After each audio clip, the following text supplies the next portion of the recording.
Hey sports fans, welcome to Haroon's Hangout, the internationally featured show presented by Movy. Today, how to write a blog post for 2015, and in this show, if you head over to khemeiaconsulting.com/blog, you can get a free downloadable template.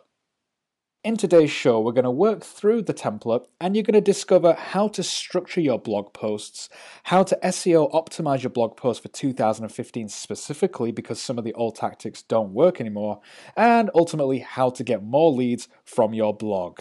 Haroon's Hangout is brought to you by Movy, the video messaging application that allows for back and forth video message conversations that can be public or private. Go to movy.co to see today's top posts, sign up for free, that's right, free, and join the conversations happening right now. That's movy.co. So let's bring up the template.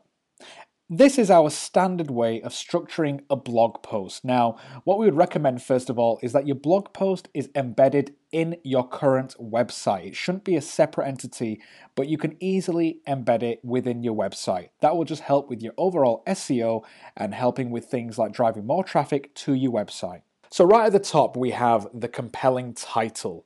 Your first potential touch point with your customer is going to be either on a Google search result or in some sort of social media news feed or a stream of some kind. And the only thing they have to go on is the title of your content. They're going to look at that title and decide, is this thing interesting enough for me to click on?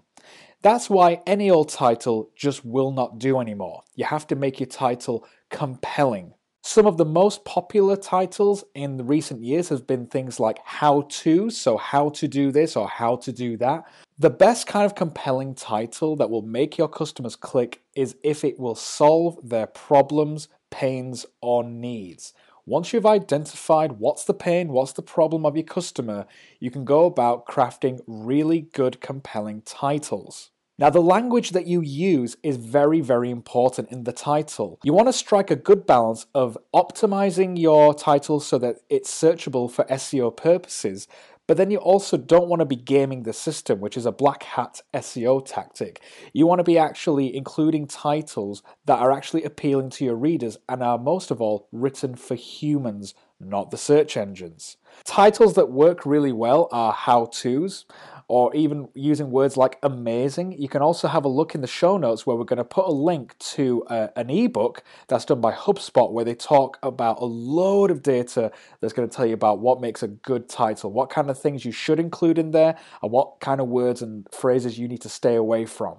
Next, we have an eye-catching image. Images are your best asset online. On social media, images get the most engagement. They're quick, they're easy, and they're easy to digest. We recommend putting an image right at the top of the post so that it catches your audience's attention and it gives a flavor of what the post is going to be about. Try and make it as big as possible so that it is really eye-catching and it really draws the readers in. Try and stay away from really, really dull and boring, box standard stock photo images. That's people who are in business suits shaking hands across a table and things like that. You want to stay away from those kind of images. Either invest in a good graphic designer who can make you some custom images, and hey, you own the copyright for that, so that's always a good idea. But if you do have to go and find some stock images somewhere, we recommend death to the stock photo. There'll be a link to that in the show notes, and those are some absolutely fantastic high quality images that you can use for free on your blog. Next, let's talk about outlining problems. Remember when we talked about the compelling title, how you have to identify the pains and problems of your customers? Well, this is what we're going to do right now within the actual copy of the blog post. What we'd say is that outline your customers' problems and pains, but try and do it in the form of questions.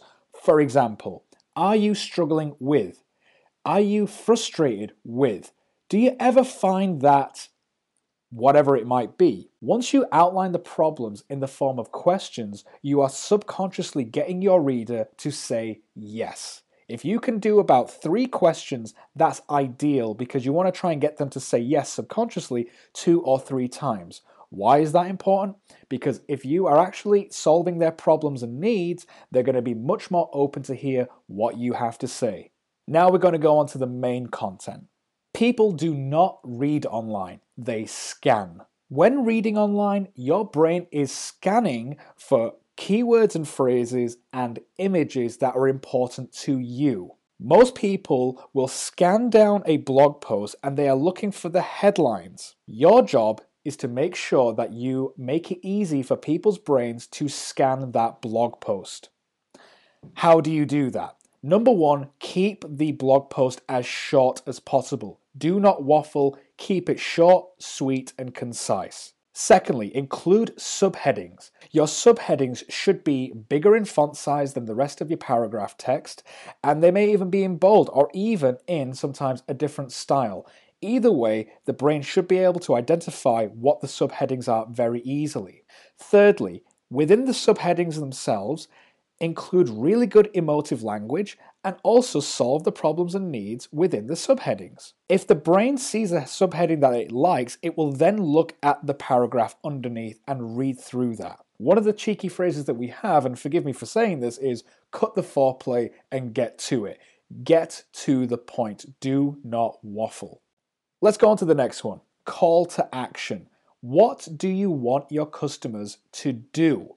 Most people will leave this off, but this is an absolutely fantastic opportunity for you to generate some leads. Let's say that your reader has come across your blog post, they love the title, they love the content, they are now at an emotionally heightened state. Now is the time to hit them with the call to action because they will like you, they will trust you.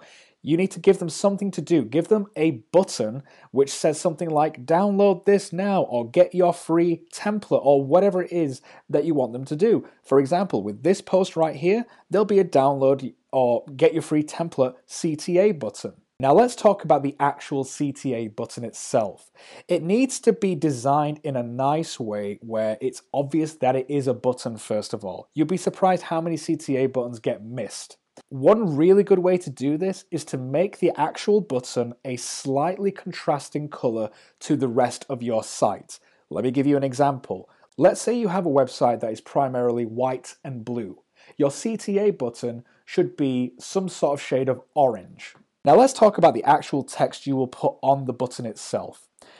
In the olden days, people would do things like download now or book now, and whilst they do work, longer form sentences are now converting better. So you might want to mix it up a bit. You might want to change it to something like get your free template, get my free template, or book my next session, etc. And finally, let's talk about the author box. This is a fantastic lead generation opportunity in itself. Not only do you get to tell people who you are, but you also get the chance to build up your social media following, tell people about how they can contact you, and also build up your authority online. So there you have it, guys. There is our free blogging template for 2015. By combining all these techniques and doing them consistently, you will see your blog turn from a box standard blog to a lead generating machine. Thanks for listening, guys. Until next time, take care, sports fans.